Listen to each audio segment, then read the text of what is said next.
प्रिय दर्शकों, एक बार फिर आपका स्वागत है हमारे YouTube चैनल अनमोल टॉक्स में। प्रिय दर्शन को आज की कहानी बहुत ही बढ़िया है और बहुत ही इंटरेस्टिंग होने वाली है। ये कहानी बहुत ही प्रेरणादायक है।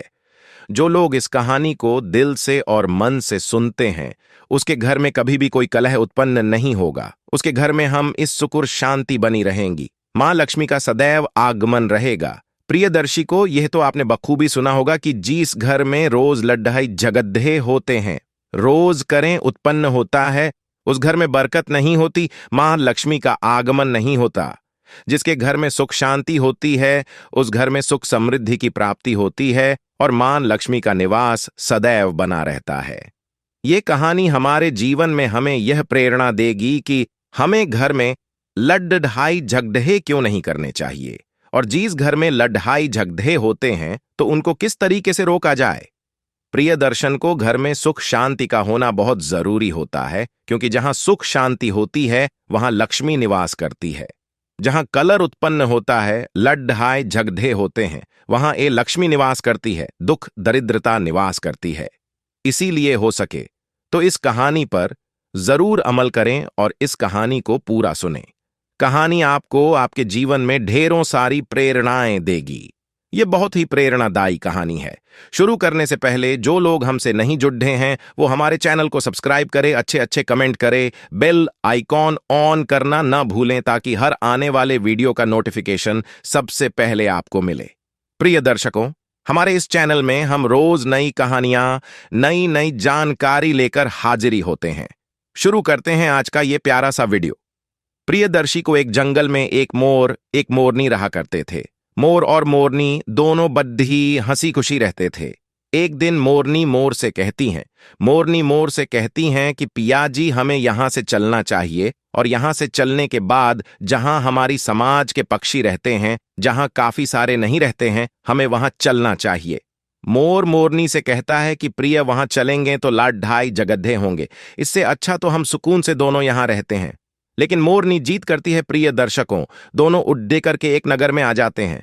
मोरनी की जिद करने पर दोनों उड्डी करके एक नगर में आ जाते हैं। उस नगर का राजा पशु पक्षियों की भाषा को अच्छी तरह समझता था। उस राजा ने कराव शास्त्र की पढ़ाई की थी। गांव शास्त्र का मतलब होता है कि जो पक्षियों की आवाज को समझ सकें, पशु पक्षियों की हर आवाज को समझ सकें। सभी पशु पक्षियों की आवाज को समझता था। हर जीव जंतु की आवाज को वह बखूबी समझता था कि क्या कह रहा है। दोनों मोर और मोरनी उस नगर में आ जाते हैं। एक दिन की बात है। राजा अपनी रानी से कहता है कि रानी, मुझे बहुत तगड्डी भूख लगी है और मुझे भोजन खिला दीजिए। प्रियदर्शी को राजा की रानी 36वां प्रकार के भोजन बना करके थाली में सजा के एक हाथ में पानी का लोटा, दूसरे हाथ में भोजन की थाली लेकर के राजा के समक्ष आती है। राजा को भोजन परोसती हैं। जैसे ही राजा के समक्ष थाली रखी जाती है तो एक चावल का टुकड़ा जमीन पर गिर जाता है। प्रियदर्शी को वहीं पे कुछ चींटियां घूम रही थीं। एक चींटी उस चावल के टुकड़े को और धीरे धीरे लेकर के जाने लगती है। राजा इस चीज को, इस घटना को देख रहा था। उस सिटी के पास में तुरंत दूसरा बड्ढा चिंता आता है और वह छींटा उससे कहता है कि प्रिय, ये चावल का टुकड़ा मुझे दे दीजिए और तुम राजा की थाली से दूसरा चावल का टुकड़ा लेके आओ। प्रियदर्शी को इस बात को वह राजा समझ जाता है, क्योंकि राजा पशु पक्षियों की, हर जीव जंतु की भाषा को समझता था। तो राजा इस बात को समझ जाता है कि चिट्टा चींटी से इस बात को कह रहा है। चिट्टी चिंता से मना करती है, कहती है, नहीं, राजा को पता चल जाएगा तो मुझे मार देगा। लेकिन चिंता फिर भी कहता है, चिंता कहता है कि राजा को कोई पता नहीं चलेगा। नहीं, राजा हमारी भाषा को समझता है। जीटी फिर जाने की कोशिश करती है, लेकिन आधे रास्ते से वापस लौट जाती है। ऊर्जा के चींटे से कहती हैं कि नहीं, मैं नहीं जाऊंगी। हो सकता है राजा को पता चल जाए और राजा मेरी मृत्यु भी कर सकता है। चिट्टा सिटी से कहता है, चींटे को इस बात का भान हो जाता है कि राजा हमारी बात को सुन रहा है और समझता है। चींटे को इस बात का भान हो जाता है। चीता चींटी से कहता है कि राजा हमारी बात को सुन रहा है और समझता भी है। राजा ने हमारी बातों को सुन लिया है। जीटी से कहती हैं, यदि राजा ने हमारी बात को सुन लिया है, राजा यदि हमारी बात को किसी अन्य व्यक्ति से कहेगा, तो राजा उसी वक्त पत्थर का बन जाएगा। राजा चिंता और चींटी की इस बात को बखूबी सुन लेता है और समझ भी लेता है। राजा इस बात को सुनकर हंसने लगता है। राजा को हंसी आ जाती है। जैसी राजा को हंसी आती है, उधर राजा की रानी रसोई से बाहर कदम रखती है। जैसे रसोई से बाहर निकलती है तो राजा हंसता हुआ दिखाई देता है।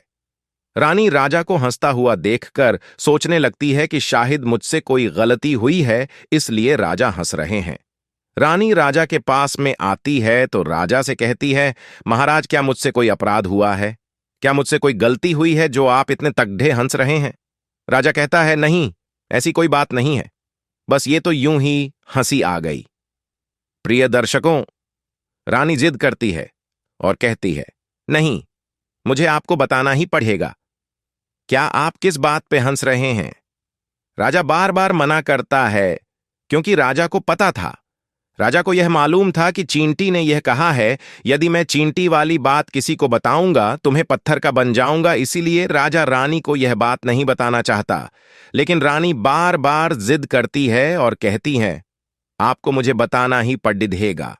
यदि आप मुझे सच्चा प्रेम करते हैं, अपनी रानी मुझे समझते हैं, तो आपको बताना ही पड़ेगा।